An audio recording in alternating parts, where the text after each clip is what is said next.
Welcome to media today. ముందుగా headlines చూద్దాం. Lid cap ను మళ్లీ గాడిలో పెట్టామని మంత్రి డోలా వెల్లడి. లిడ్ క్యాప్ బలోపేతానికి ప్రభుత్వం చర్యలని వ్యాఖ్య. లెదర్ ఉత్పత్తులకు మార్కెట్ కల్పిస్తామని వ్యాఖ్య. కళాకారులకు ఉపాధి పెంచడమే లక్ష్యమన్న మంత్రి డోలా వీరాంజనేయ స్వామి.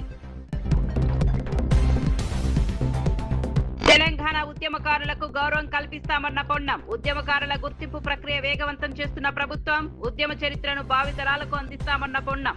తెలంగాణ ఉద్యమాన్ని అవమానిస్తే సహించమన్న మంత్రి. కృష్ణారావణ్ అరెస్టుపై కూటమిని విమర్శించిన కొడాలి నాని. ప్రభుత్వాన్ని ప్రశ్నిస్తే జైలుకు పంపుతున్నారన్న కొడాలి నాని. రావణ్ పై టీడీపీ ఎప్పుడూ చర్యలు తీసుకోలేదని వ్యాఖ్య. ప్రజల గొంతు నొక్కే ప్రయత్నం చేస్తున్నారని ఆరోపణ. ఆయిల్ ఫామ్ రైతులతో సమావేశమైన కేటీఆర్. సమస్యలపై ఆరా. రైతుల సమస్యలు తెలుసుకున్న భూపాలపల్లి పర్యటనలో కేటీఆర్. ఆయిల్ ఫామ్ రైతులకు మరింత ప్రోత్సాహం అవసరమని వ్యాఖ్య. రైతుల సంక్షేమానికి బీఆర్ఎస్ అండగా ఉంటుందని వ్యాఖ్య.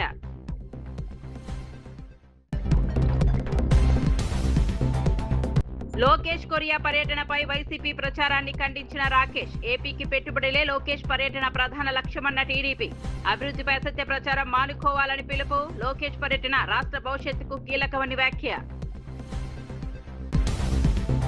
వైఎస్ఆర్సీపీ సీనియర్ నేత పెద్దిరెడ్డి రామచంద్రారెడ్డి బావిగన్ ప్రాజెక్టు ద్వారా కోస్తా ఆంధ్రలో అభివృద్ధికి కొత్త అవకాశాలు ఏర్పడతాయని పేర్కొన్నారు.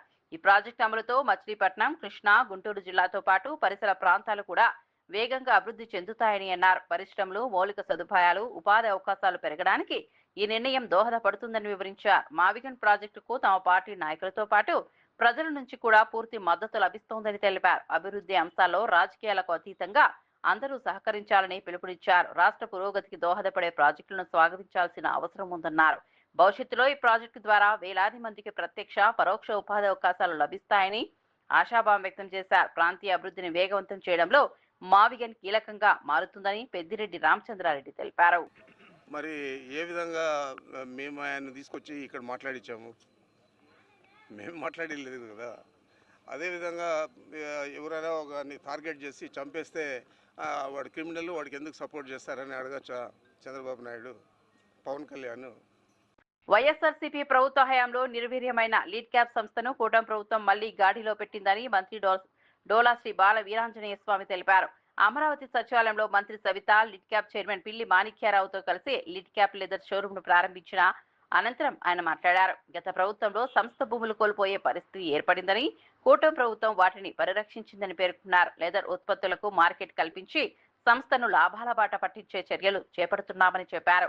ప్రారంభోత్సవం సందర్భంగా మంత్రి డోలా స్వామి లెదర్ చెప్పులు, బెల్ట్ కొనుగోలు చేయగా మంత్రి సవిత లెదర్ బ్యాగ్స్, పర్స్ కొనుగోలు చేసి స్థానిక ఉత్పత్తులను ప్రోత్సహించారు. లిడ్ క్యాప్ ను మరింత బలోపేతం చేసి కళాకారులు, కార్మికులకు ఉపాధి అవకాశాలు పెంచడమే ప్రభుత్వ లక్ష్యమని మంత్రి డోలా శ్రీ బాల వీరాంజనేయ స్వామి స్పష్టం చేశారు. సందర్శకులు కావచ్చు, ఉద్యోగులకు కావచ్చు, మనం 10% డిస్కౌంట్ తోటి లెదర్ ఐటమ్స్ ఇక్కడ మనం సేల్స్ పెడుతున్నాం.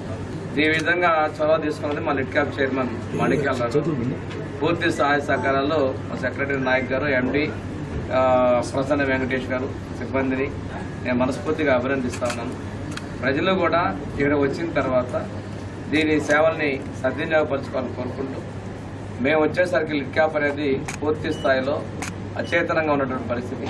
సిబ్బంది నియామకం చేసుకొని పూర్తి స్థాయిలో ఫంక్షన్ తీసుకుని రావడం జరిగింది. మనం జీకొండూరు, అదేవిధంగా ఎడవల్లి, ప్రకాశం డిస్ట్రిక్ట్స్లో కూడా షూ మ్యానుఫ్యాక్చరింగ్ యూనిట్స్ని పూర్తి చేసుకోబోతున్నాం. తొందరలోనే, కొద్ది నెలల్లోనే ప్రారంభోత్సవం చేసుకోబోతున్నాం. ఈ విధంగా తీసుకురావడంలో కృషి చేసినటువంటి మా అధికారులని, అదేవిధంగా మా చైర్మన్ని, సిబ్బందిని నేను మనస్ఫూర్తిగా అభినందిస్తున్నాను.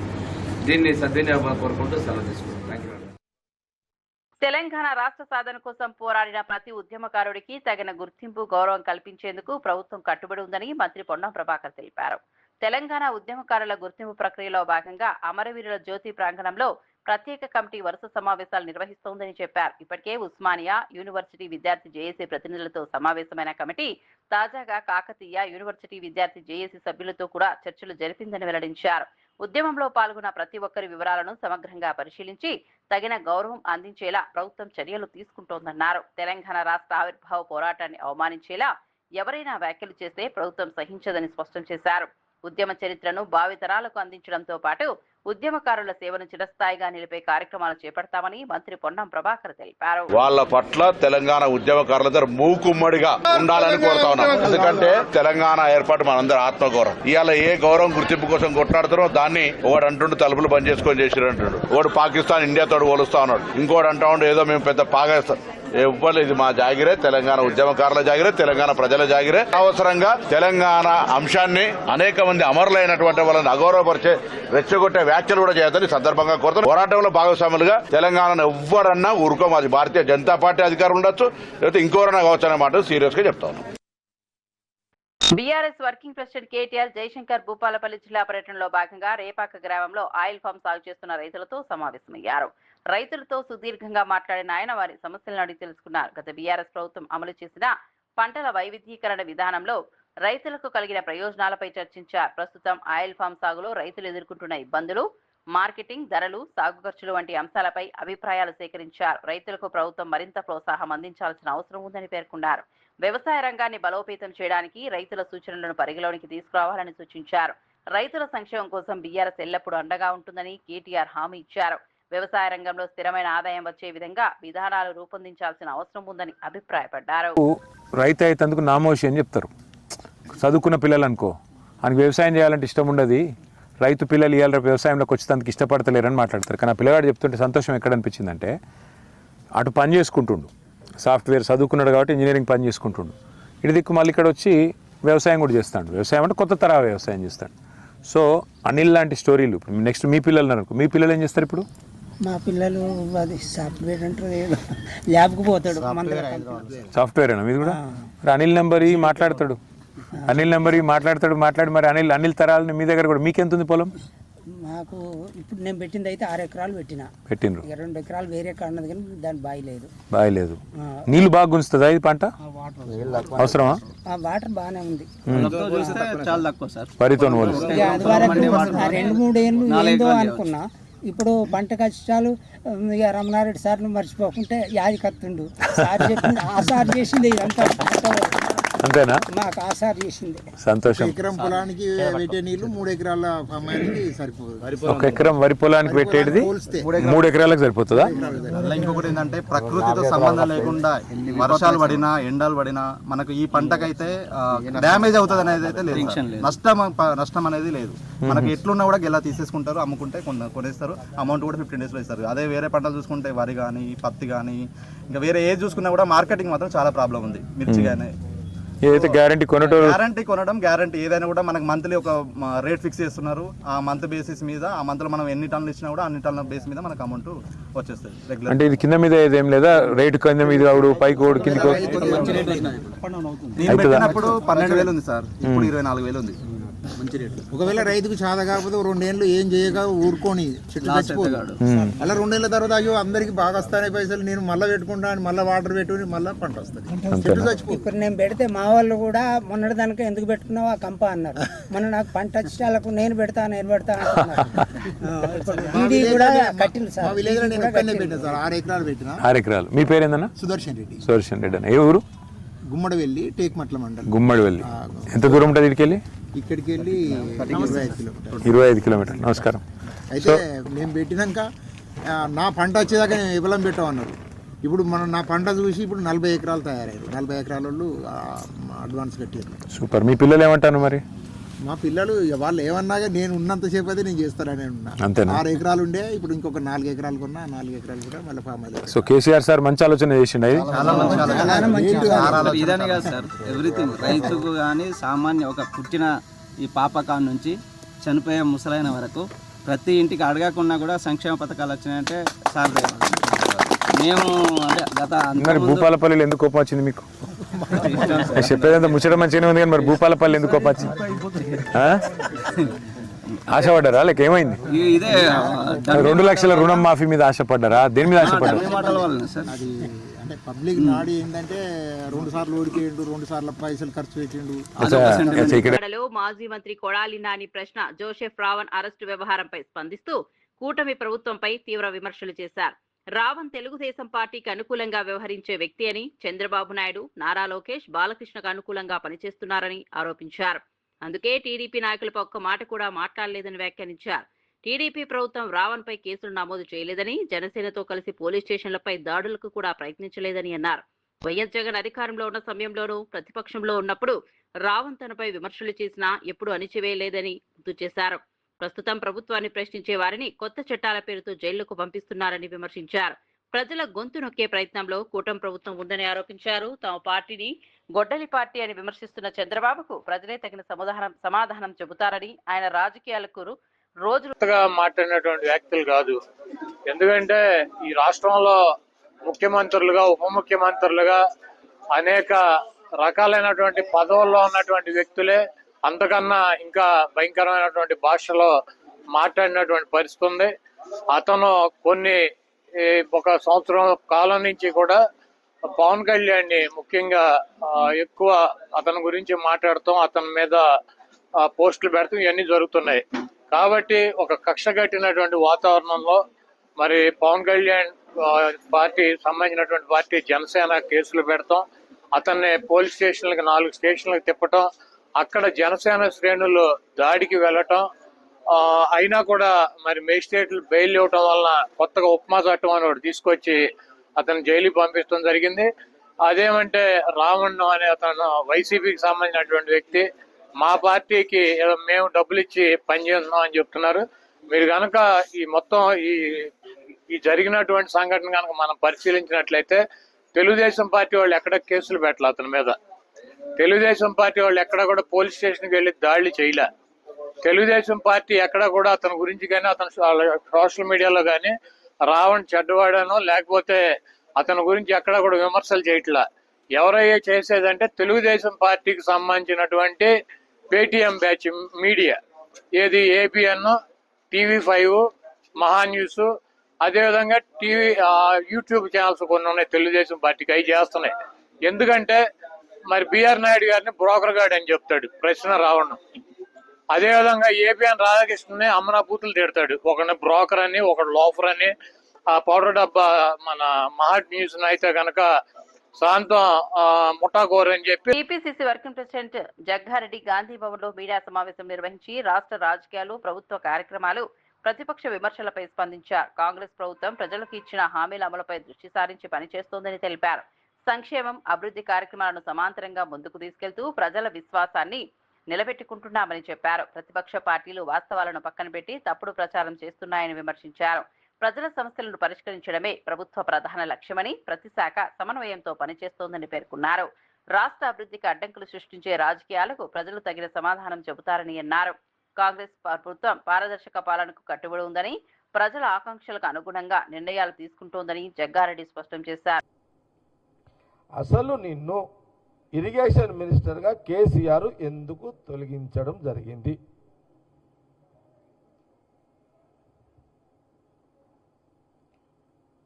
హరీష్ రావుని కేసీఆర్ గారు ఇరిగేషన్ మంత్రిగా ఎందుకు తొలగించడం జరిగింది? ఎందుకు ఆ శాఖ నుంచి తప్పించిండు? ఆ శాఖని కేసీఆర్ గారి దగ్గర ఎందుకు పెట్టుకున్నాడు? దీనికి జవాబు చెప్పాలి. మా డౌట్, కాంగ్రెస్ పార్టీ డౌట్. జవాబు అయితే నువ్వు చెప్పాలి ఎందుకు తప్పించిండు. మా డౌట్, నువ్వు కాళేశ్వరం ప్రాజెక్టుకు సంబంధించిన అక్కడ తప్పులు చేసినవని గ్రహించి, అక్కడ మిస్టేక్ అంటే తప్పులు జరిగినాయి, కాళేశ్వరం మేడిగడ్డకు సంబంధించిన ఆ మంత్రిగా హరీష్ రావు అక్కడ తప్పులు చేసిండు కాబట్టే హరీష్ రావుని కేసీఆర్ తొలగించి ఆ శాఖను అక్కడ పెట్టుకొని దాన్ని తీర్చిదిద్దే అంటే ఆ తప్పుని సరిదిద్దుకునే ప్రక్రియ అప్పుడు ఆయన శాఖ ఆయన దగ్గర పెట్టుకొని మొదలుపెట్టినట్టుగా కాంగ్రెస్ పార్టీ స్పష్టంగా తెలియజేస్తుంది. ఒకటి, ఇప్పుడు 3 ఏళ్ళ మీ గవర్నమెంట్ అయిపోయి తెలంగాణ ప్రజలు రాహుల్ గాంధీ గారి యొక్క నాయకత్వంలో మరి మాకు కాంగ్రెస్ వచ్చింది. ముఖ్యమంత్రి గారు రేవంత్ రెడ్డి గారు, శాఖ మినిస్టర్ ఉత్తమ్ రెడ్డి గారు. డ్యామ్ సేఫ్టీ అథారిటీ ఏం చెప్పింది? డ్యామ్ సేఫ్టీ అథారిటీ అంటే అది కాంగ్రెస్ గవర్నమెంట్కి సంబంధించినది కాదు కదా, సెంట్రల్. డ్యామ్ సేఫ్టీ అథారిటీ ఏం చెప్పింది, మేడిగడ్డ కూలిపోయిన తర్వాత ఈ ప్రభుత్వానికి, ముఖ్యమంత్రి గారికి, శాఖ మినిస్టర్కి, అధికారులకు ఇచ్చిన సూచన ఏంది, మీరు అక్కడ నీళ్లు నిల్వ ఉంచకండి. నీళ్లు నిల్వ ఉంచితే ఆ డ్యాము కొట్టుకపోతుంది. కొట్టుకపోవడం వల్ల ఖమ్మం మొత్తం కొట్టుకుపోతుంది, భద్రాచలం ఖమ్మం కొట్టుకుపోతుంది, ఒక జిల్లా కొట్టుకుపోతుంది.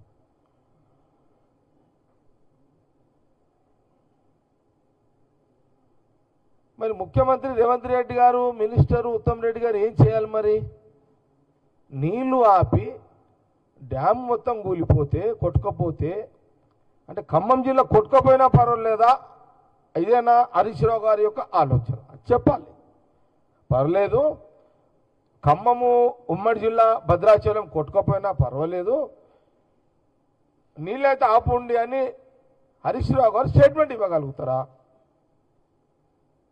ఇది నా ప్రశ్న. ఇప్పుడు ముఖ్యమంత్రిగా మీరా జిమ్మేదారుగా పనిచేయలేదు? డ్యామ్ కట్టేటప్పుడు మీరు బాధ్యత పట్ల మీకు అవగాహన లేదు. శ్రీ సత్యసాయి జిల్లా చారిత్రక క్షేత్రం లేపాక్షిలో శృంగేరి శారదా పీఠాపతి శ్రీ శ్రీ విధుశేఖర భారతి మహాస్వామి పర్యటన భక్తి వాతావరణంలో జరిగింది. వేద పండితులు మంత్రోచ్చరణలు, పూర్ణకుంభ స్వాగతంలో ఆలయ అధికారులు జగద్గురువులను ఆహ్వానించారు. అనంతరం వీరభద్రస్వామి, దుర్గాదేవి, రఘునాథస్వామి ఆలయాల్లో ప్రత్యేక పూజలు నిర్వహించారు. 7 శిరస్సుల నాగేంద్రుడు, ఏకశిలా నంది, ప్రసిద్ధ వేలాడే స్తంభం వంటి శిల్పకళా విశేషాలను దర్శించిన మహాస్వామి విజయనగర సామ్రాజ్య శిల్పుల అద్భుత నైపుణ్యాన్ని కొనియాడారు. తెలుగు రాష్ట్రాల నుంచి పెద్ద సంఖ్యలో భక్తులు తరలివచ్చి జగద్గురువుల ఆశీస్సులు పొందారు. ఆలయ కమిటీ చైర్మన్ పరిగి వేణుగోపాలరావు ఆధ్వర్యంలో శాల్వాతో ఘన సత్కారం చేశారు. ఈ పర్యటనతో లేపాక్షి క్షేత్రానికి మరోసారి జాతీయ స్థాయిలో గుర్తింపు లభించిందని ఆలయ అధికారులు తెలిపారు. శివాయ విష్ణు రూపాయ శివరూపాయ విష్ణువే, శివహృదయం విష్ణు, విష్ణు హృదయం శివుడు, శివ అని అంటే శివుడు విష్ణుడు ఒక్కడే అని భావించి శివుని స్థానంలో విష్ణువుని, విష్ణుని స్థానంలో శివుని, ఆ అగస్త్యముని స్థాపించిన ప్రదేశము. రాముడు లేపక్షి అని పిలిచిన ప్రదేశము. రాముడు, హనుమంతుడు అగస్త్యముని, శివుని ప్రతిష్ఠించిన ప్రదేశము. ఆ సీతామహాతల్లి పాదం ఉన్న ప్రదేశము. ఇటువంటి ప్రదేశంలో మన జగద్గురువులు రావడము, మనము ఇందాకే శేఖర స్వామి చెప్పినట్టు బాధ్యతలు స్వీకరించిన వెంటనే వెళ్ళి మనము మనవి చేసుకోవడము, గురువుగారు రావడము చాలా అదృష్టంగా భావిస్తున్నాను.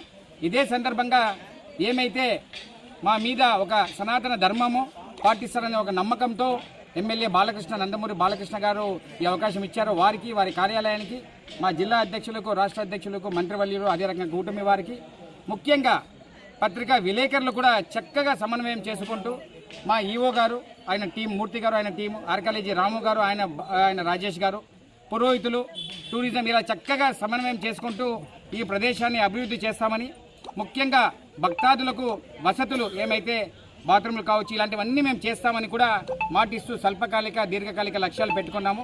దాన్ని మేము సాధించే దిశగా కృషి చేస్తామని ఈ మహత్తర కార్యక్రమంలో జిల్లాలోనే లేపాక్షి ప్రసిద్ధిగాంచింది.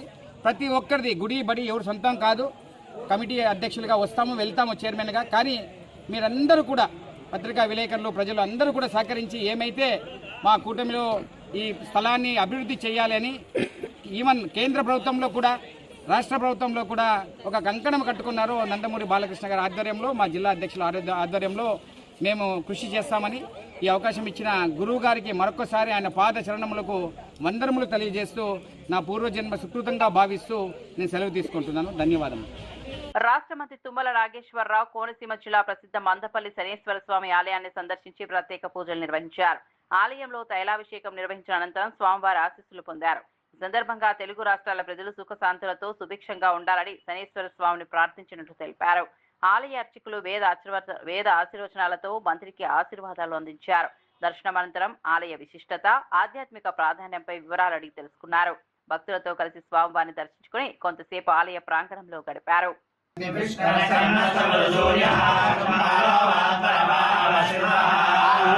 తైలాభిషేకం ఆయనే శనేశ్వరుడు, దండం పెట్టుకుంటాడు. ప్రాణానాం గ్రంథే రసిరుద్రోమా విషామాన్ కామ కామాయ మహ్యం महाराज वैश्रवणाय ओम तद्ब्रह्मा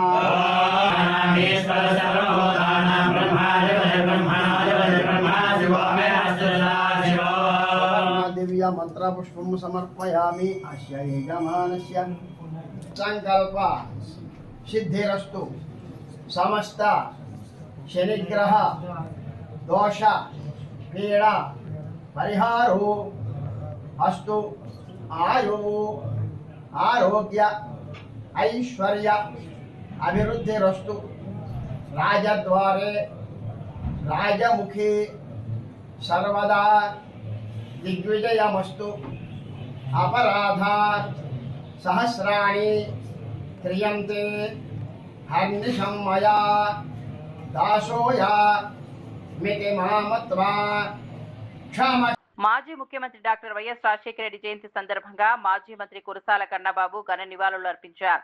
నాయకుడు భౌతికంగా లేకపోయినా ప్రజల గుండెల్లో చిరస్థాయిగా జీవించి ఉండటానికి వైఎస్ఆర్ నిలువెత్తు నిదర్శనమని అన్నారు. తెలుగునాట రాజకీయాలు ఉన్నంతకాలం వైఎస్ఆర్ ముద్ర చెరగదని అన్నారు.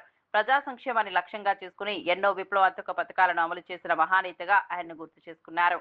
రైతులు, పేదలు, విద్యార్థులు, మహిళల కోసం తీసుకున్న నిర్ణయాలు నేటికి ప్రజల మధ్యలో నిలిచి ఉన్నాయని అన్నారు. రాజకీయాల్లో వైఎస్ఆర్ ఒక బ్రాండ్ గా నిలిచారని, ఆయన చూపిన మార్గంలోనే వైఎస్ఆర్సీపీ ముందుకు సాగుతోందని పేర్కొన్నారు. ఇవాళకే కాదు, తరతరాలకు ఆయన వేసిన ఆనాటి బీజాలు మహావృక్షాలుగా ఎదుగుతాయి. ఒక ఆరోగ్యశ్రీ అవ్వచ్చు, పేదల గుండె చెప్పుడు విన్న డాక్టర్గా. ఒక ఫీజు రియంబర్స్మెంట్ అవ్వచ్చు, పేద పిల్లలు ఉన్నత విద్యలు చదువుకోవాలి, ఇంకా ఉన్నత స్థాయిని అందుకోవాలనే ఆకాంక్షని నెరవేర్చే పథకంగా. ఇందిరమ్మ ఇల్లు అని ప్రతి పేదవాడికి ఇల్లు ఉండాలని ఆనాడు తీసుకున్న నిర్ణయంగా. అది ఉచిత విద్యుత్ ఇచ్చి రైతన్నలకు బాసటగా నిలబడి ఉమ్మడి ఆంధ్రప్రదేశ్లో వ్యవసాయాన్ని నిలబెట్టిన గొప్ప దార్శనికుడిగా రాజశేఖర రెడ్డి గారు కనిపిస్తారు. ఇవాళే కాదు, ఏనాటికి ఆయన ఖ్యాతి తరగనిది. ఆయన వేసిన ఆ బాటలు అద్భుతమైన ఫలితాలు ఇచ్చేవిగా కనిపిస్తాయి. నాన్న ఒక్క అడుగు ముందుకేస్తే 4 అడుగులు నేను ముందుకేస్తానని చెప్పి ఆయన నుంచి స్ఫూర్తి పొందిన శ్రీ వైఎస్ జగన్మోహన్ రెడ్డి గారు ముఖ్యమంత్రిగా 5 ఏళ్ల పదవీ కాలంలో ఈ దేశానికే ఆదర్శంగా ఎన్నో కార్యక్రమాలని, పథకాలని అమలు చేసిన పరిస్థితి మనం చూసాం. మీరు చూస్తే డీబీటీ, డైరెక్ట్ బెనిఫిట్ ట్రాన్స్ఫర్, ప్రతి ఒక్క అకౌంట్లోని లబ్ధిదారుడికే. మాజీ మంత్రి BRS MLA Harish Rao Tummidihatti project అంశంపై కాంగ్రెస్ ప్రభుత్వానికి సవాల్ విసిరారు. మహారాష్ట్రతో తుమ్మడిహట్టి ఎత్తుపెంపుపై ఎలాంటి అధికారిక ఒప్పందం జరిగి ఉంటే దానిని ప్రజల ముందుంచాలని డిమాండ్ చేశారు. అలాంటి అగ్రిమెంట్ ను ప్రభుత్వం చూపిస్తే తాను ఎమ్మెల్యే పదవికి రాజీనామా చేస్తానని ప్రకటించారు. ఒకవేళ ప్రభుత్వం ఆ ఒప్పందాన్ని చూపించలేకపోతే ప్రజలకు బహిరంగంగా క్షమాపణ చెప్పాలని డిమాండ్ చేశారు.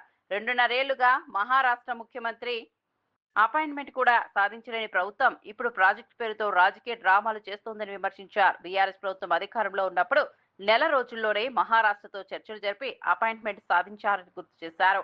తెలంగాణ రైతుల ప్రయోజనాల విషయంలో ప్రభుత్వం స్పష్టమైన వైఖరితో ముందుకు రావాలని హరీష్ రావు కోరారు. తమ్మిడిహట్టి కడతాం, పీక్తామో అన్నారు. 2.5 సంవత్సరాలు మీకు అపాయింట్మెంట్ దొరకలేదా? ఆనాడు కాంగ్రెస్ గవర్నమెంట్ ఉంటే నెల లోపల పోయి కలిసిన నేను. కాంగ్రెస్ ఓడిపోయి బీజేపీ గెలిస్తే వచ్చిన గవర్నమెంట్ వచ్చిన 10 రోజులకే పోయి కలిసిన. స్వయంగా కేసీఆర్ ముఖ్యమంత్రి గారు 2 రోజులు మహారాష్ట్రలో ఉండి వెయిట్ చేసి, ముఖ్యమంత్రి ఎప్పుడు టైం ఇస్తే అప్పుడు నేను ఈయనే ఉంటా అని ఆడ కూర్చొని ఆయన టైం ఇచ్చినప్పుడు కలిసి బతిలాట వచ్చిండు. 6 నెలల్లో కేసీఆర్ పోయిండు, మా ఇంజనీర్లు పోయిండు, నేనే 3-4 సార్లు పోయినా. మరి మీరు 2.5 సంవత్సరాలు పోయింది కూడా లేదు కదా. అంత డ్రామా మీ కంపెనీ. 2.5 ఏళ్లల్లో తమ్మిడిహట్టి కోసం మీరు కనీసం ఒక్కసారైనా మహారాష్ట్రకు పోయినరా? 2 సంవత్సరాల 7 నెలలు పూర్తయింది. That shows your commitment. మీ నిజాయితీ అది, మా నిజాయితీ ఇది. మేము నెలకే పోయినాం. గవర్నమెంట్ వచ్చిన కొత్త రాష్ట్రం సంసారం కుదరక ముందే పోయినాం నెల లోపల. మరి మీరు 2 సంవత్సరాల 5 నెలలు ఏం చేసిండ్రు? ఎందుకు పోలేదు? అంటే మీది మాటలు తప్ప, డ్రామాలు తప్ప యాక్షన్ లేదు, సిన్సియారిటీ లేదు, నిజాయితీ లేదు. మంత్రి కొండాకు సురేఖ చేసిన ఫిర్యాదుపై స్టేషన్ కన్పూర్ ఎమ్మెల్యే కడియం శ్రీహరి స్పందించారు. తనను మంత్రి తప్పుగా అర్థం చేసుకున్నారని, తాను ఎలాంటి తప్పు చేయలేదని స్పష్టం చేశారు. ప్రజాప్రతినిధిగా ఏ ప్రభుత్వ అధికారినైనా కలిసి ప్రజా సమస్యలను వివరించడం తన ప్రాథమిక హక్కు అని పేర్కొన్నారు. తాను దేవాదాయ శాఖ కార్యాలయానికి వెళ్లింది కేవలం వినతి పత్రం అందించడానికేనని, అక్కడ ఎలాంటి సమీక్షా సమావేశం నిర్వహించలేదని తెలిపారు. ఈ విషయాన్ని అనవసరంగా వివాదంగా మార్చడం సరికాదన్నారు. ప్రజల సమస్యల పరిష్కారం కోసం అధికారులను కలవడం ప్రతి ప్రజాప్రతినిధి బాధ్యత అని పేర్కొన్నారు. తాను ఎప్పుడూ నిబంధనలకు లోబడి వ్యవహరించానని ఎలాంటి అపార్థాలకు తావులేదని చెప్పారు. వాస్తవాలను తెలుసుకోకుండా ఆరోపణలు చేయడం మంచిది కాదని సూచించారు. ఈ వ్యవహారంపై నిజాలు త్వరలోనే ప్రజలకు స్పష్టమవుతాయని కడియం శ్రీహరి తెలిపారు.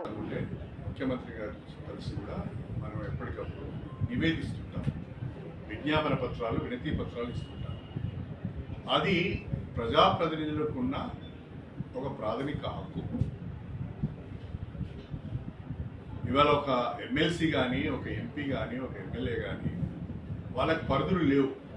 ఎవరి దగ్గరికైనా వెళ్ళొచ్చు, వినతి పత్రం ఇవ్వచ్చు, సమస్య వారికి తీసుకురావచ్చు. అదే పద్ధతిలో ఆ ప్రోటోకాల్కు లోబడే స్టేషన్ గన్పూర్ నియోజకవర్గానికి సంబంధించిన చీపూరు, జీడికల్లు, నవాబ్పేట, మన మల్లనగుట్ట. దక్షిణ కొరియాలో మంత్రి నారా లోకేష్ చేపట్టిన పర్యటన విజయవంతంగా సాగుతోందని తెలుగుదేశం పార్టీ నేత డూండి రాకేష్ తెలిపారు. ఈ పర్యటన ద్వారా ఆంధ్రప్రదేశ్ కు భారీ పెట్టుబడులు తీసుకురావడానికి ప్రభుత్వం కృషి చేస్తోందని అన్నారు. అయితే ఈ విజయాన్ని చూసి వైఎస్ఆర్సీపీ తప్పుడు ప్రచారం చేస్తోందని ఆరోపించారు. విదేశీ పెట్టుబడులను ఆకర్షించడం, రాష్ట్రంలో పరిశ్రమలు స్థాపించడం, యువతకు ఉపాధి అవకాశాలు కల్పించడం లక్ష్యంగా లోకేష్ పర్యటన కొనసాగుతోందని వివరించారు. రాష్ట్ర అభివృద్ధి కోసం ప్రభుత్వం చేస్తున్న ప్రయత్నాలను రాజకీయ కోణంలో చూడడం సరికాదని అన్నారు. పెట్టుబడిదారులతో జరిగిన సమావేశాలు ఆంధ్రప్రదేశ్ భవిష్యత్తుకు ఉపయోగపడతాయని పేర్కొన్నారు. ప్రజలకు ఉపాధి, పారిశ్రామిక అభివృద్ధి తీసుకురావడమే ప్రభుత్వ లక్ష్యమని స్పష్టం చేశారు. అభివృద్ధి కార్యక్రమాలపై అసత్య ప్రచారం చేయడం మానుకోవాలని వైఎస్ఆర్సీపీకి సూచించారు.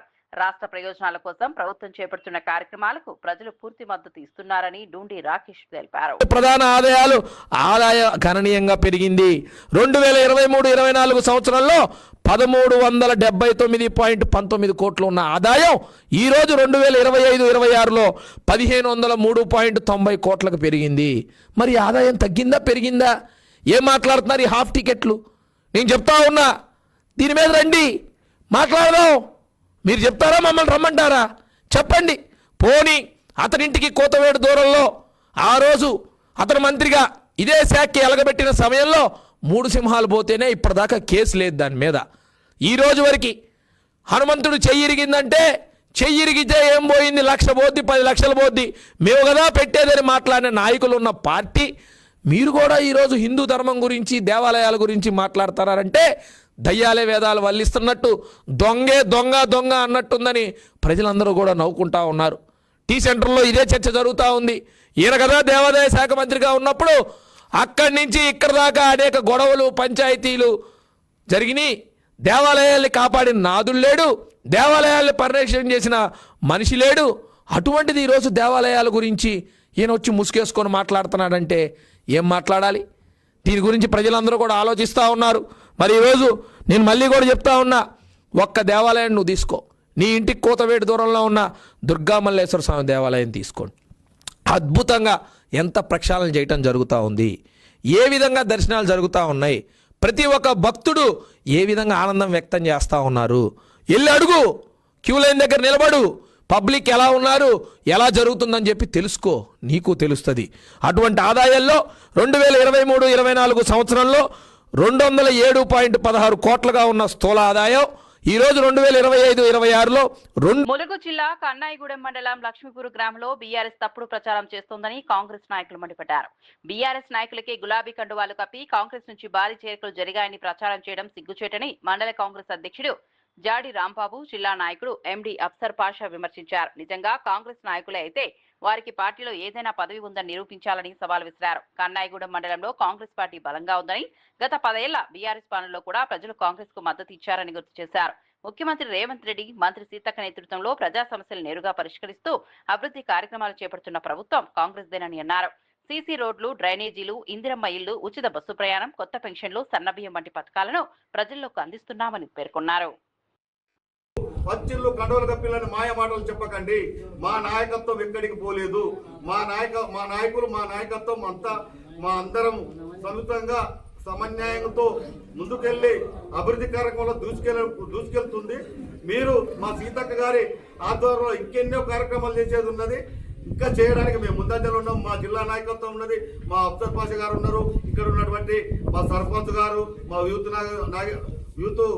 నాయకులు నాగేష్ గారు, మా గ్రామ అధ్యక్షులు బోట నాగేష్ గారు, మా మైనార్టీ అధ్యక్షులు యాకూబ్ గారు, మా శ్రీధర్ గారు, ఇట్లా చెప్పుకుంటూ పోతే నరసింహరావు అన్న గారు, గుణారన్న గారు, ఇలా మా సర్పంచ్ గారు రోజా గారు చాలా చురుగ్గా పనిచేసుకుంటూ ఎప్పటికప్పుడు ప్రజలకు అందుబాటులో ఉండి ప్రతి నెలకు కనీసం మీరు మీ పరిపాలనలో గ్రామ సభ పెట్టిన సందర్భం లేదు. మా పంచాయతీ ఎన్నికలైన సందర్భంగా ఇప్పటికే దాదాపు 5 నుంచి 6 నెలల కాలంలో దాదాపు 4-5 గ్రామ సభలు పెట్టడం జరిగింది. ప్రజా సమస్యలు ఎక్కడ ఉన్నాయో అక్కడ మా గ్రామ సర్పంచ్ రోజా గారు ఎప్పటికప్పుడు స్పందిస్తూ నిన్న కూడా పింఛన్లు ఇచ్చి కొత్త పింఛన్లు అందరికి ఇచ్చి పింఛన్లు కూడా పంచడం జరిగింది. ఇలా చెప్పుకోవడం పోతే మా లిడ్ క్యాప్ ను మళ్లీ గాడిలో పెట్టామని మంత్రి డోలా వెల్లడి. లిడ్ క్యాప్ బలోపేతానికి ప్రభుత్వం చర్యలని వ్యాఖ్య. లెదర్ ఉత్పత్తులకు మార్కెట్ కల్పిస్తామని వ్యాఖ్య. కళాకారులకు ఉపాధి పెంచడమే లక్ష్యమన్న మంత్రి డోలా వీరాంజనేయ స్వామి. తెలంగాణ ఉద్యమకారులకు గౌరవం కల్పిస్తామన్న పొన్నం. ఉద్యమకారుల గుర్తింపు ప్రక్రియ వేగవంతం చేస్తున్న ప్రభుత్వం. ఉద్యమ చరిత్రను భావితరాలకు అందిస్తామన్న పొన్నం. తెలంగాణ ఉద్యమాన్ని అవమానిస్తే సహించమన్న మంత్రి. ప్రశ్నారావణ్ అరెస్టుపై కూటమిని విమర్శించిన కొడాలి నాని. ప్రభుత్వాన్ని ప్రశ్నిస్తే జైలుకు పంపుతున్నారన్న కొడాలి నాని. రావణ్ పై టీడీపీ ఎప్పుడూ చర్యలు తీసుకోలేదని వ్యాఖ్య. ప్రజల గొంతు నొక్కే ప్రయత్నం చేస్తున్నారని ఆరోపణ. ఆయిల్ ఫామ్ రైతులతో సమావేశమైన కేటీఆర్. సమస్యలపై ఆరా. రైతుల సమస్యలు తెలుసుకున్న భూపాలపల్లి పర్యటనలో కేటీఆర్. ఆయిల్ ఫామ్ రైతులకు మరింత ప్రోత్సాహం అవసరమని వ్యాఖ్య. రైతుల సంక్షేమానికి బీఆర్ఎస్ అండగా ఉంటుందని వ్యాఖ్య.